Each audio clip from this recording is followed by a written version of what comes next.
Students, now we are going to discuss about characteristics of electrovalent or ionic compounds. Students, electrovalent compounds are usually solid and crystalline in nature. And electrovalent compounds are good conductors of electricity in aqueous solution or molten state. But they are not good conductors in solid state. The cations and anions are held together by electrostatic force of attraction in the solid state and therefore not too free to move, and hence electrovalent compounds in the solid state do not conduct electricity. Okay, and however in the molten state and in the aqueous solution the force holding the ions is weakened and the crystal structure break down, and as a result the ions are set free to move. Okay, and which now act as current carrying particles and behaves as good conductors.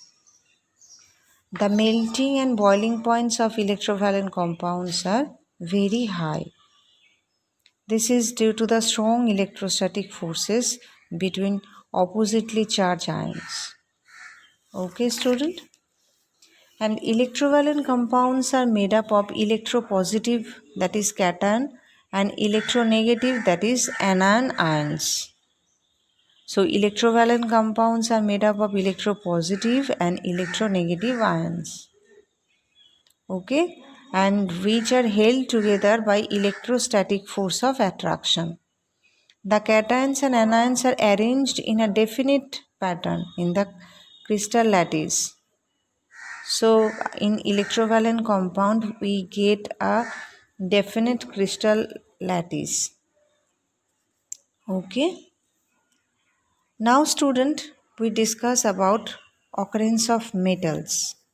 Students, we get earth crust, metals in two states, free state and combined state. Free states, when a metal occurs in its elemental form or uncombined form, then it is said to be occur in free state or native state. Okay, in our reactivity series, gold, silver, copper, they are least reactive and they are often found in nature as free state because they do not react with air, water. Okay, so they are called metals of free state or native state. We can get metals also in combined state. When a metal is found in the form of its compounds in nature, then it is said to be occur in combined state.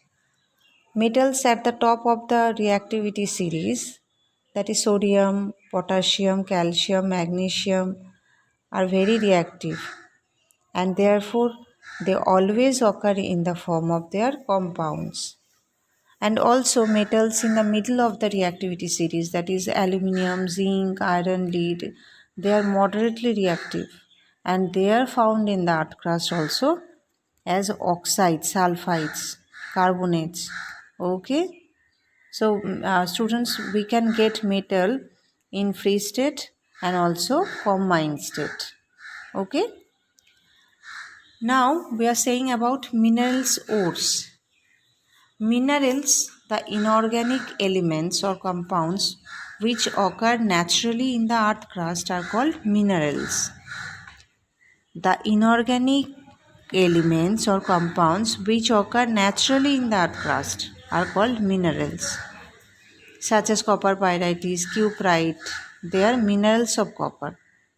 Okay, and ores, the minerals from which a metal can be extracted profitably and conveniently are called ores. For example, bauxite is the ore of aluminium.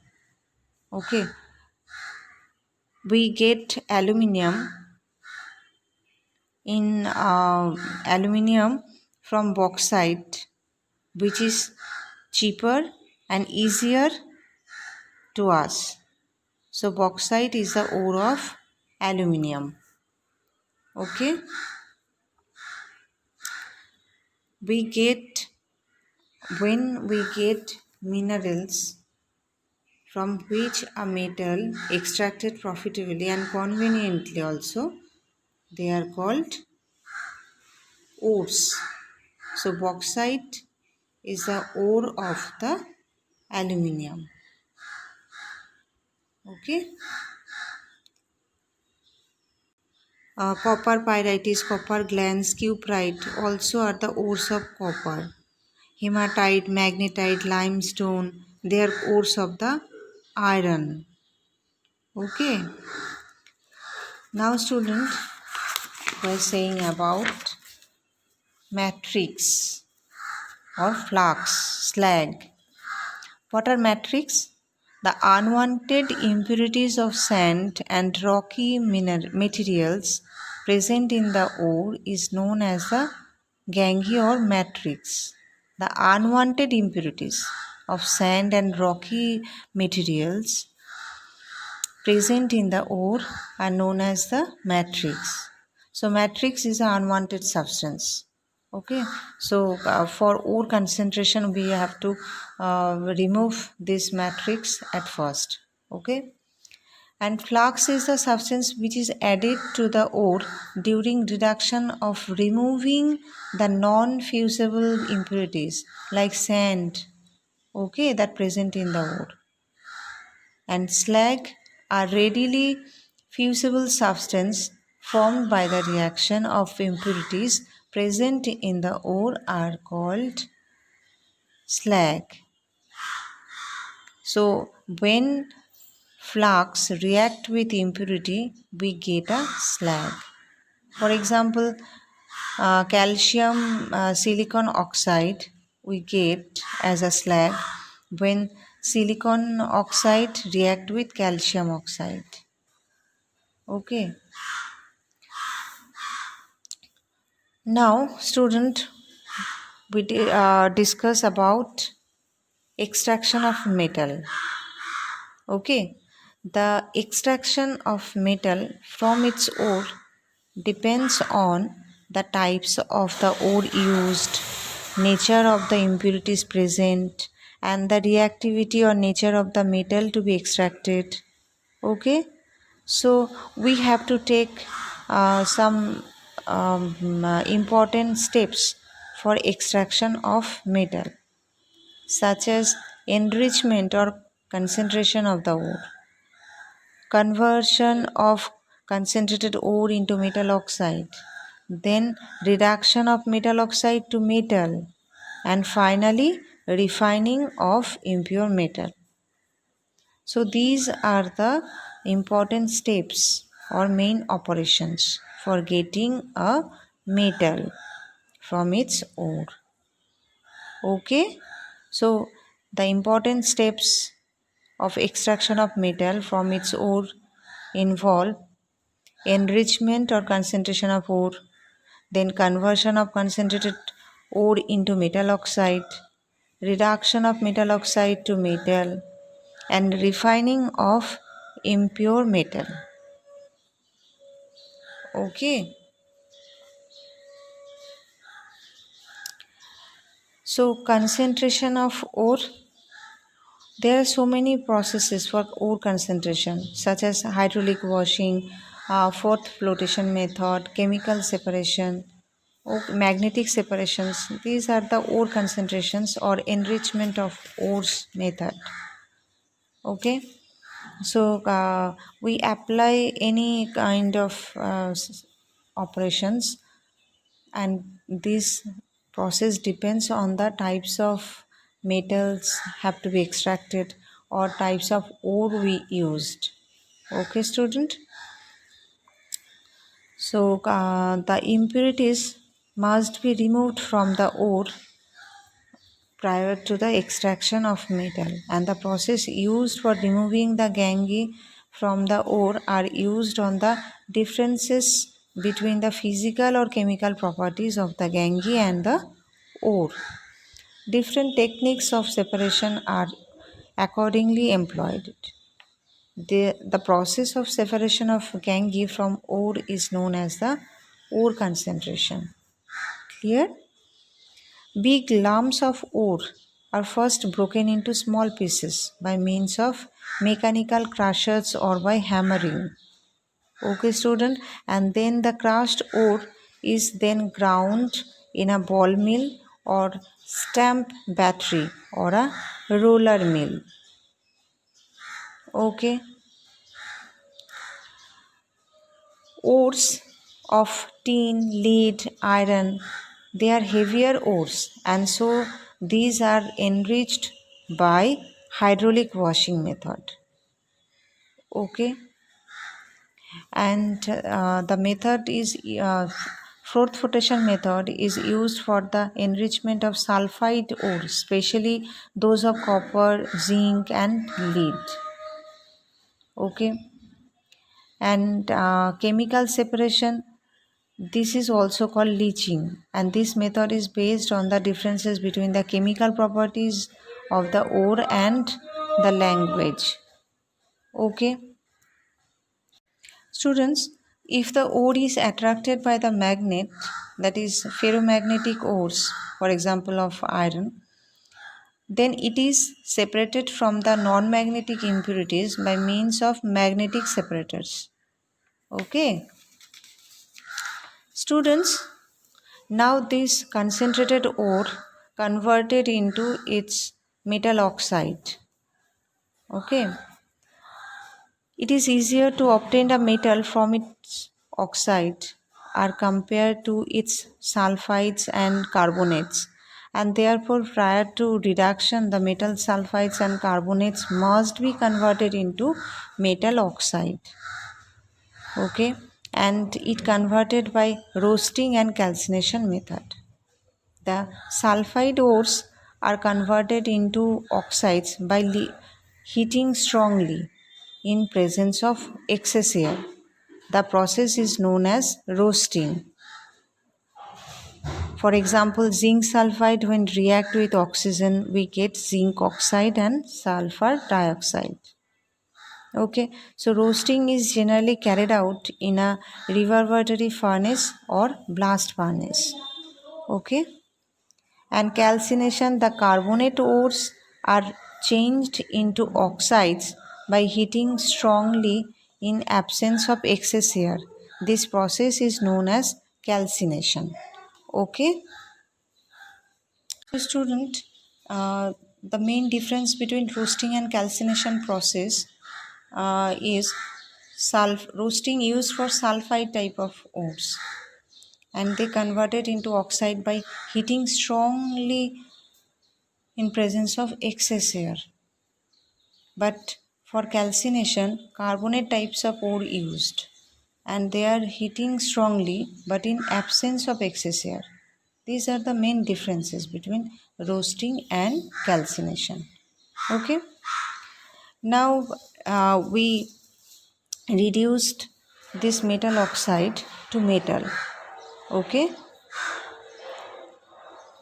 for reduction of metal oxide to metal, we get, there are so many processes according to the reactivity.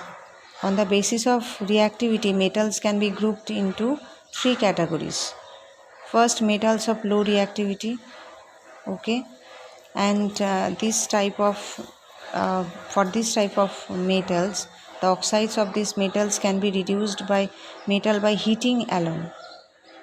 Okay, and metals of medium reactivity, the metals in the middle of the reactivity series such as iron, zinc, lead, copper, they are moderately reactive. Okay, and these metal oxides are then reduced to the corresponding metals by using suitable reducing agents like carbon. Okay, for example, when zinc oxide is heated with carbon, it is reduced to metallic zinc. Okay, and metals of high reactivity, the metals high up in the reactivity series are very reactive. Okay, and they cannot be obtained from their compounds by heating with carbon. And this is because these metals have more affinity for oxygen and than carbon. So these metals are obtained by electrolytic reduction. For example, sodium is obtained by electrolysis in its molten chloride. The metals are deposited at the cathode, whereas chlorine is liberated at the anode. Similarly, magnesium, calcium, aluminium are obtained by the electrostatic reduction of their molten chloride. Okay, and after obtaining the metal, we have to refining the metals, because metals obtained the above processes are not very pure and hence need to further purification. The process of purification of impure metals known as the refining of metals. Various methods are available for refining these impure metals. The choice of the purification method depends on the nature of the metal and the impurities present in therein. That is electrolytic refining, oxidative refining, distillation, liquefations. Okay, so this impure metal, then we refine it and we get in a pure form. Okay, student. Now we discuss about alloying. Alloying is a very good method of improving the properties of metals, and we can get the desired properties by this method. Okay. For example, we get duralumin by aluminium, copper, magnesium, manganese. When taken in a fixed proportion, we get duralumin, which is very light and strong and of course resistant to corrosion. Their uses as aircraft or pressure cooker. Okay, we get magnesium, which is obtained from aluminium and magnesium. They are also very light and hard. Okay, we get steel from iron and copper, and steel is very hard, tough and strong. They are used for bridges, vehicles, ships. Okay, we get stainless steel, which is made from iron, chromium, nickel, carbon. Okay, and they hard and tough and does not rust. For making surgical instruments, cutlery utensils. Okay, stainless steel is used because they doesn't rust. Brush, we get brush from copper and zinc, and this brush is malleable and strong, and they resist corrosion also and can be easily cast. For making utensils, screws, nuts and bolts, these brushes are used. Bronze, this is also a alloy of copper, and they made from copper and tin. They are also very strong and highly resistant to corrosion. For making statues, coins, models, needles, ships, propellers, etc. used by the bronze. Okay. So, alloy are the mixture of two or more metals, or a metal and a non-metal. Okay, student. Alloy of mercury with other oxides is called amalgam. Okay, so alloy are the mixture of two or more metals. Okay, and we get alloy for making so many substances. Okay, carbon is called steel alloy. Iron containing 0.25 or 1.5% carbon called the steel alloy. Stainless steel contains iron and carbon 12 to 15%, chromium 2%. Okay, and brass is an alloy of 80% copper and 20% zinc. Magnesium contains 95% aluminium and 5% magnesium. Okay, so alloy are the mixtures of two or more metals or non-metals. Okay, student.